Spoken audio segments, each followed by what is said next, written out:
जिसका इवैल्यूएशन है क्या आप अपने माइक को सिलेक्ट करें। मुसद्दिक माइक को सिलेक्ट कीजिए।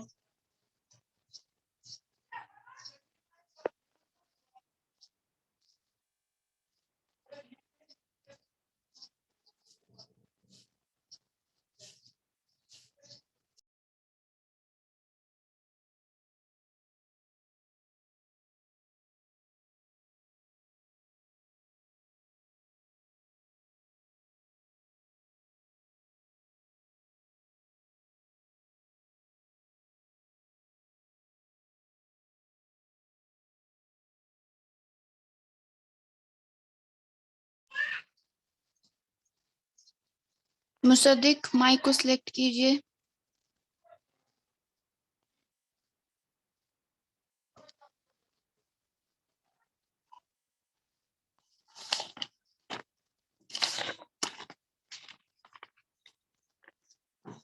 आफ्ताब, आप रोज क्यों नहीं क्लास देते हो? आज इवैल्यूएशन करना है मुझे। यूथी का सिलेबस कंप्लीट भी हो गया। मैंने बोला था ना पिछली बार, रोज आप क्लास देंगे।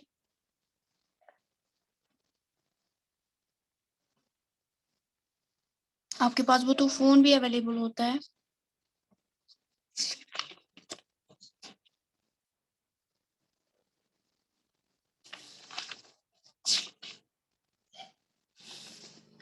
ओके, सो क्वेश्चन इज कि क्रिमिनल ट्राइब्स एक्ट जो है, ये हिस्ट्री में मैं आपको इवैल्यूएशन कर रही हूँ कि क्रिमिनल ट्राइब्स एक्ट जो लगाया था गवर्नमेंट ने पेस्टोरलिज्म के ऊपर, तो उनके क्या इफेक्ट पड़ गए उनकी लाइफ पे और इनकी कम्युनिटी पे क्या इफेक्ट पड़ गए और उनकी पैस्चरिंग पे।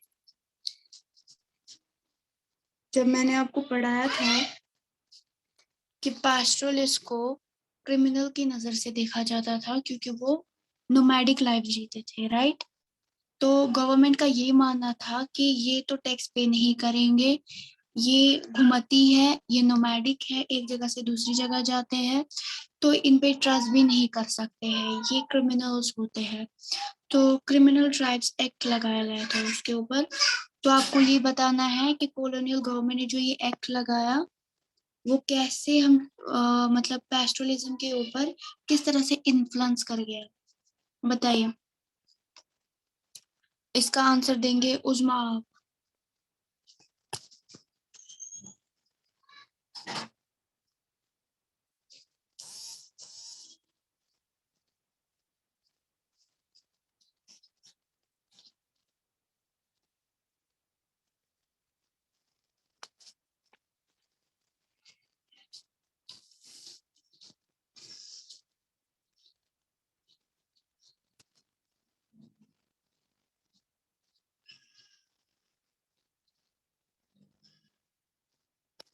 बोलिए जल्दी। उजमा रोल नंबर 6, इसका आंसर आप देंगे, बोलिए।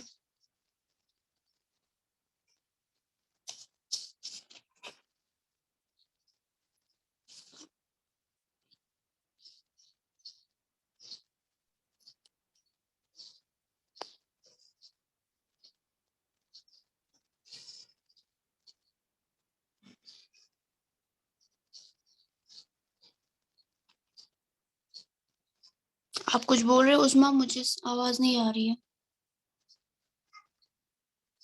आपकी आवाज नहीं आ रही है।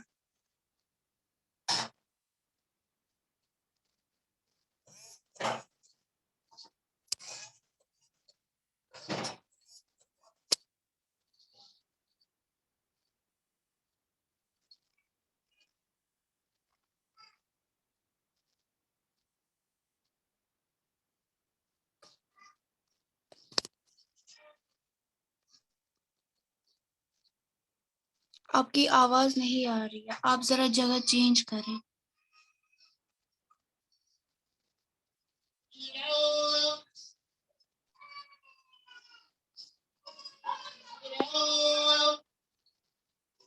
बिनिश, आप बताइए इसका आंसर। क्रिमिनल राइट्स एक्ट के तहत क्या मुश्किलातों का सामना करना पड़ा। उसमें आपकी आवाज नहीं आ रही है तो आप म्यूट ही रखिए।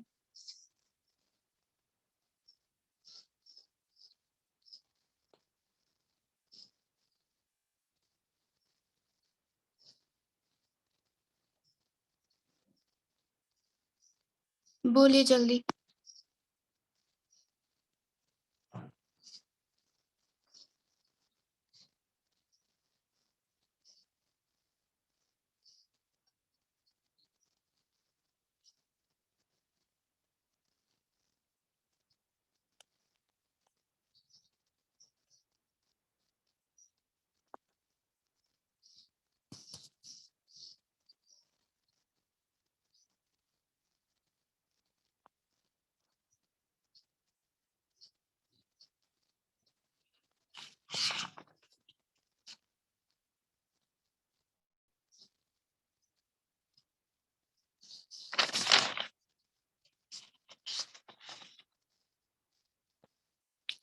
सानिया जहरा, आप आज पहली बार क्लास में आई है। आप क्लास क्यों नहीं देते थे? अनम्यूट कीजिए जरा माइक।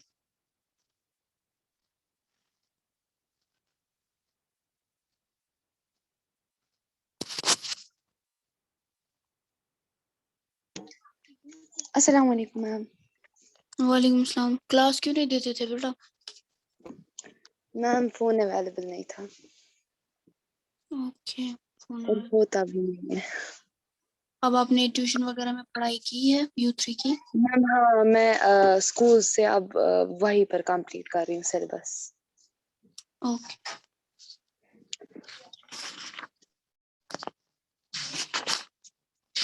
क्योंकि एज यू नो आप लोगों का ट्यूसडे से एग्जाम हो रहा है U3 का, तो अभी तक हमने लगभग 1-2 रिविजन्स किए हैं, चाहे हिस्ट्री है, स्वीट्स है, जियोग्राफी है। तो अभी अगर यहाँ पे किसी को प्रॉब्लम है तो इवैल्यूएशन में वो पूरा हो जाता है, ठीक है। तो अभी मैंने किसी से पूछा था ट्राइबल्स क्रिमिनल एक्ट जो गवर्नमेंट ने लगाए थे, तो उससे क्या परेशानियां हुई। तो इसका आंसर सीधे और सिंपल सा आएगा, इसमें इतना कुछ सोचने की जरूरत नहीं थी। जिन्होंने पढ़ा है मैं उनसे कह रही हूँ। किस एक्ट से बहुत सारे ट्रेडर्स जो है, बहुत सारे क्राफ्ट्समैन जो है, जो पेस्टोरस है, उन्हें क्लासिफाई किया गया, उन्हें अलग अलग निकाला गया, ठीक है। एंड उन पे एक तरह का टैग लगाया गया कि ये जो होते हैं पेस्टोरलिज्म, ये जो घुमंतू होते हैं, जो नोमैडिक होते हैं, एक जगह से दूसरी जगह जाते हैं, ये क्रिमिनल होते हैं बाय बर्थ, ठीक है। सेकेंड थिंग, इन्हें विलेज सेटलमेंट से दूर रखा गया, यानी कि विलेज सेटलमेंट का मतलब जहाँ पे गांव वगैरह बसते थे, जो लोग जो जहाँ पे बस्ती होती थी, तो वहां से उन्हें मतलब नोटिफाई किया जाता था, उन्हें अलग दूर रखा जाता था, उन्हें विदाउट परमिट वो कहीं पे भी अलाउ नहीं किए जाते थे किसी भी गांव में बसना। एंड सेकेंड थिंग, वहाँ जो विलेज पुलिस होती थी, अलग अलग से जो ऑफिसर्स बिठाए गए थे हर एक गांव में, तो वहां पे उनको क्या किया गया, उनके ऊपर नजर के लिए अलग अलग एक ऑफिसर्स रखे गए ताकि वो कहीं आ ना जा सके, समझ आया। तो इस तरह एक क्रिमिनल एक्टिविटी उन पे लगा दी गई कि ये लोग क्रिमिनल्स हैं, यानी नॉर्मल लोगों की तरह उन्हें नहीं रखा जाता, ठीक है। सो रेवेन्यू ज्यादा से ज्यादा एक्सपेंड हुआ, टैक्सेशन बढ़ गई, ठीक है। सो टैक्सेशन जब बढ़ गई तो इनमें से बहुत सारे लोग जिनके बहुत सारे जानवर होते थे, उन्होंने अपने जानवर कम कर दिए, क्योंकि देखो जितना उनके पास माल होगा उतना ही उनके ऊपर टैक्स लगेगा, ठीक है। सो जितने इनके ऊपर टैक्स लगेगा उतना ही बर्डन बढ़ता जाएगा। वो क्या करते थे, वो लोग टैक्स कम करने के लिए उन्होंने अपने जानवरों को बेच दिया, ठीक है।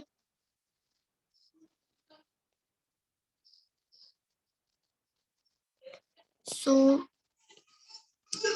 सेकंड थिंग, जो भी ये लोग कमाते थे, ठीक है, उसमें से तो विद इन ईयर तो प्रॉफिट आता ही नहीं था, तो टैक्स कहाँ से पे करते, अगर थोड़ा बहुत भी इनके ऊपर टैक्स लग जाता था, यानी कि यहाँ से इनके पास कुछ भी नहीं होता था, कोई भी प्रॉफिट नहीं होता था, तो इनके लिए टैक्स पे करना बहुत ही मुश्किल था। ठीक है,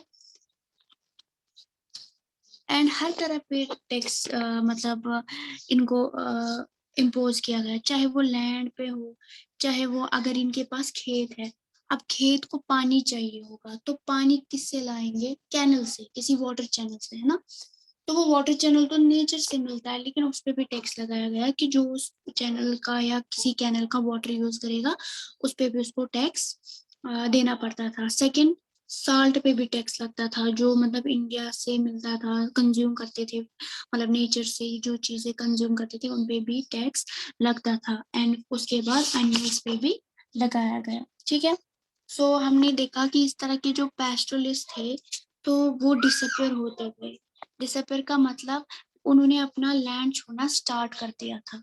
ठीक है, तो कुछ ऐसे पैस्टोरलिस्ट जो थे, जो जैसे कि मैंने बोला, उन्होंने कैसे कूप अप किया, उन्होंने अपने जानवर आधे से ज्यादा बेच दिए ताकि टैक्स ज्यादा ना लगे। लेकिन देखो, आधे से ज्यादा जानवर बेचने से उनकी इनकम भी तो कम हो गई ना। अब देखो, पहले वो जैसे कि वूल निकालते थे, ठीक है, तो जब वूल निकालते थे, अब जानवर कम होते गए, तो वूल जब निकालना कम हो गया तो वो बेचेंगे क्या? कम आएगा ना पैसा।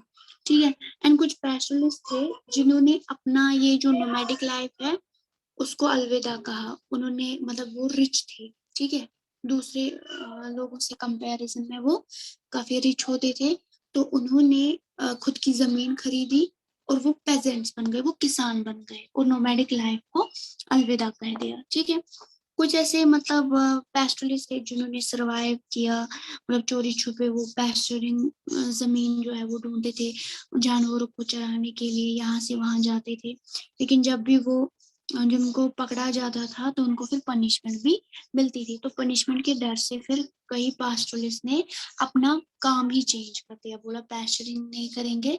जैसे कोल प्लांटेशन माइंस में वो लोग काम करने के लिए जाते थे। समझ आया? Now pastoralism in Africa. जैसे कि मैंने बताया था कि पैस्टोरलिज्म जैसे इंडिया में था वैसे आउट ऑफ इंडिया भी था। उनकी हालत वैसी ही सेम थी जैसे कि इंडिया में पैस्टोरलिस्ट की थी। तो इसका आंसर मुझे बताओ, पैस्टोरलिज्म इन अफ्रीका किस तरह क्या था? इसका आंसर बताओ फातिमा आप।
आपकी आवाज नहीं आ रही है फातिमा।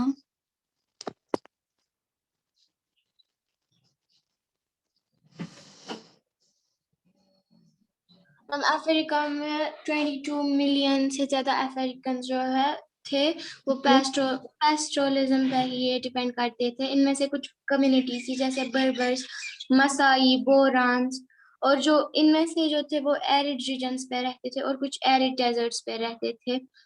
ये कैटल्स शाबाश। को रेज करते थे, वो मिल्क लेते थे, उनसे मीट लेते थे, वूल लेते थे। और ये जो थे ये भी नोमैडिक पैस्टोरलिस्ट थे। और ये जो थे ये मसाई के जो कैटल हर्डर्स थे ईस्ट अफ्रीका में, वो 30 लाख जो थे साउदर्न केन्या में थे और 15 लाख तंजानिया में थे।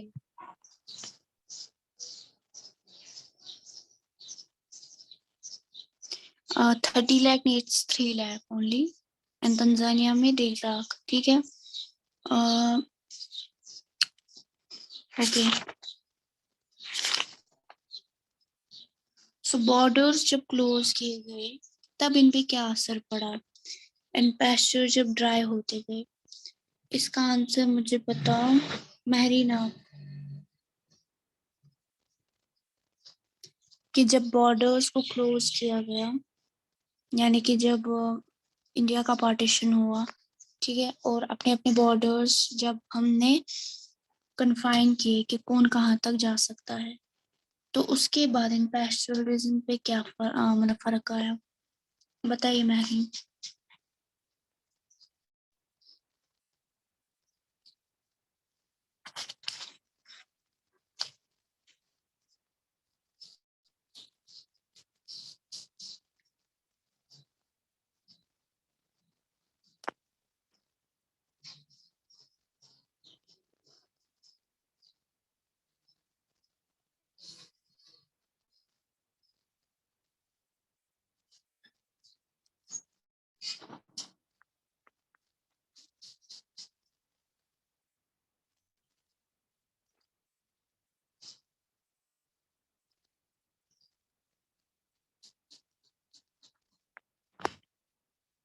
बोलिए महरीन, जवाब दीजिए जल्दी.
बेनिश आप बताइए, आपको इसका आंसर पता है.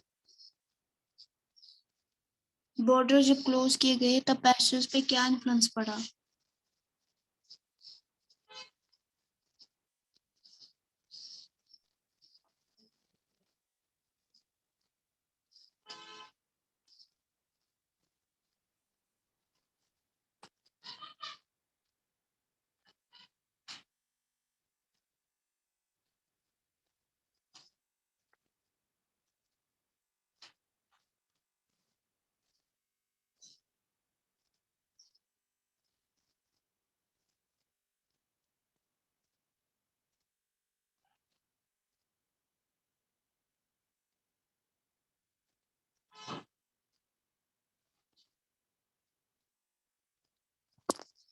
आप कुछ कह रहे हैं, आपकी आवाज नहीं आ रही है. म्यूट करके फिर से अनम्यूट कीजिए जरा.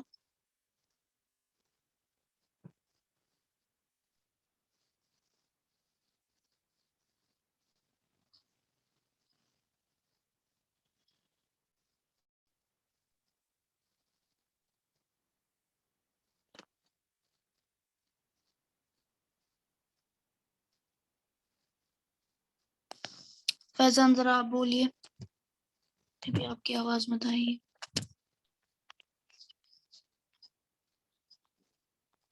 मैम पहले पेस्ट्रोलिस्ट से ट्रेडिंग एक्टिविटीज भी करते थे. जब बॉर्डर्स बंद हुए तो उनकी ट्रेडिंग एक्टिविटीज और पेस्टोरल एक्टिविटीज पर इफेक्ट, बहुत ज्यादा इफेक्ट पड़ गया मैम. और जी. जब और वो पूरी तरह से बंद नहीं हुई, उन पर बहुत ज्यादा रिस्ट्रिक्शन लगाई गई, लेकिन पूरी तरह से बंद नहीं हुई. ओके, तो जैसे कि मैंने बोला जो बॉर्डर्स थे, ठीक है, तो बॉर्डर्स के बाद जब बॉर्डर्स कन्फाइन किए गए तो वो लिमिट में यहाँ वहाँ जा सकते थे, वो ज्यादा मूव नहीं कर सकते थे। पहले वो अपनी मर्जी से मूव करते थे, जहाँ जाते थे मतलब वहाँ पैस्चरिंग कर सकते थे, लेकिन उसके बाद उनको परमिट की जरूरत पड़ती थी, तो विदाउट स्पेशल परमिट उनका कहीं आना जाना एक हैरेसमेंट और ट्रबल बन गया था। ठीक है, तो पैस्टोरलिस्ट जो थे अब वो वाइट एरियाज में, यानी कि अफ्रीका की यहाँ पे बात हो रही है, तो पैस्टोरलिस्ट जो थे वो ब्लैक पीपल थे, अफ्रीकन थे, तो वो वाइट एरियाज में जाना उनको अलाउ नहीं था, क्योंकि अब उनके अफ्रीका के ऊपर भी कब्जा हो चुका था यूरोप का। तो वहां पे जब भी वो लोग कहीं पे ट्रेड करते थे तो उन्हें मना किया जाता था कि वो ट्रेड नहीं कर सकते वाइट एरियाज में। अगर वाइट एरिया के लोगों को ब्लैक पीपल की जरूरत भी होती थी लाइक एज अ लेबर, तो फिर भी उनको परमिशन मांगनी पड़ती थी। ठीक है, उसके बाद मतलब जो भी मतलब कॉलोनिस्ट थे तो वो मतलब ब्लैक लेबर के ऊपर डिपेंड तो थे, बट स्टिल वो उनको डिग्रेड करते थे। ठीक है, तो नई टेरिटोरियल बाउंड्रीज बनाए गए, रेस्ट्रिक्शंस इम्पोज किए गए। ठीक है, एंड इस तरह की जो रेस्ट्रिक्शंस थे वो पैस्टोरलिस्ट की जो एक्टिविटीज थी उनकी उन्हें काफी मुश्किल होने लगी वो सारी एक्टिविटीज करने में, चाहे वो ट्रेडिंग पर्पसेस है या पैस्चरिंग है। ठीक है, उसके बाद ये जो पैस्चर लैंड थे जहाँ पे भी देखा जाता था तो वो ड्राई होते थे, काफी ज्यादा ड्राई। ठीक है, अब लोगों को फाका होने लगा, क्योंकि देखो ये सीधी सी बात है कि जब जो जानवर होगा उसको घास फूस नहीं मिलेगा, ठीक है, तो वो पास्चर जो हो गए वो ड्राई हो गए, तो वो जानवर कैसे सरवाइव करेगा, मर जाएगा ना।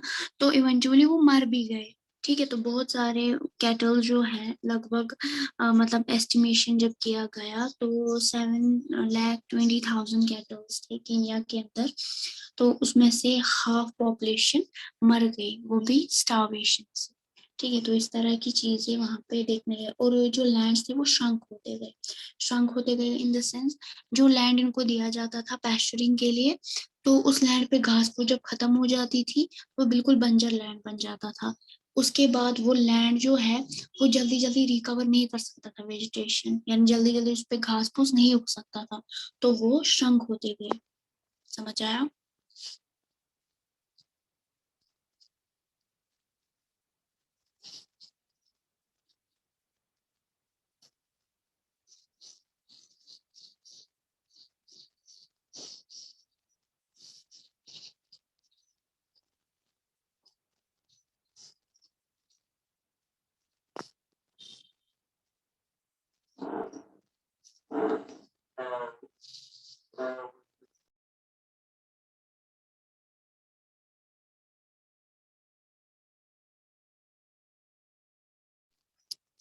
किसी और को क्वेश्चन है कुछ?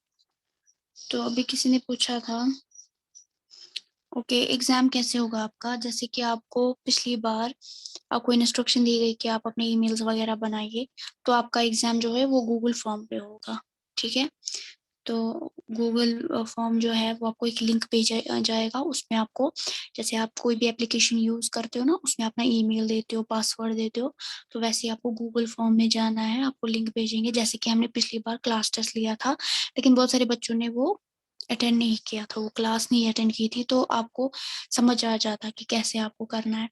ठीक है, तो आपको लिंक भेजी जाएगी, लिंक पे आपको जाना है, उसमें आपको लॉग इन करना है ईमेल से, एंड उसके बाद पेपर आएगा, तो जो जो सही सही आंसर होगा उस पर आपको क्लिक करना है, तो आपका फॉर्म जो है मतलब आपका जो पेपर है वो बन जाएगा, उसके बाद आपको सबमिट करना है, लेकिन विद इन टाइम।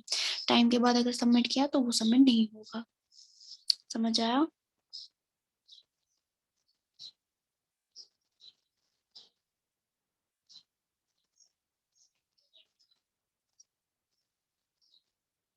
कोई और क्वेश्चन है? कंफ्यूजन है किसी को कुछ रिलेटेड टू कुछ भी?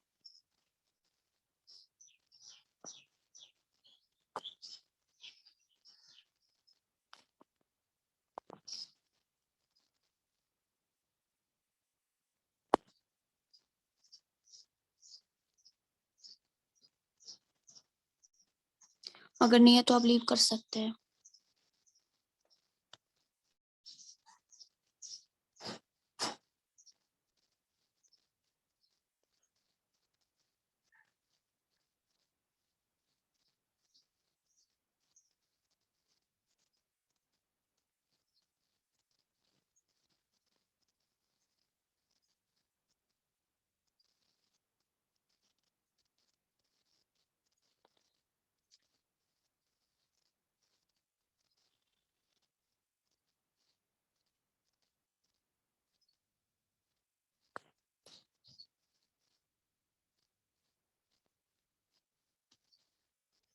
बेनिश, उज़मा, आपको कोई क्वेश्चन है और?